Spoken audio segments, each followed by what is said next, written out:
कबड्डी कहते मालक मेरे वीरो पाउण दे लिए अगे वाधा होया है। हुण भाजी कौन मोड़ेगा कि न्याओ के जान नहीं देंदी दुनिया बहुते रंगां दी। ओ लोपो के बड़ा फरियाद, एक पासे तजर्बा एक पासे जोर है। मालक कहंदा हट पिछे मित्रां दी मुछ दा सवाल है। मुछ दा सवाल है कबड्डी दा होर नहीं कोई शौक, सानू शौक कबड्डी दा। कबड्डी जिंदाबाद है, जिंदाबाद है। कबड्डी जिंदाबाद है।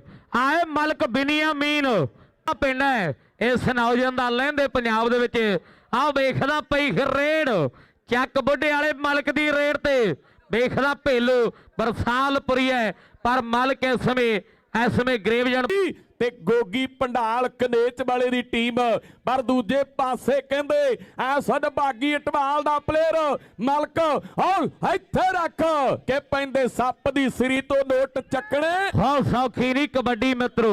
इस नौजवान दा लਹਿੰਦੇ पंजाब दे विच आ वेखदा पई रेड ਚੱਕ बुढ़े वाले मलक दी रेड ते वेखदा भेलू बरसालपुरी है पर मलक इस समय ग्रेवजन बारकिंग दी टीम दे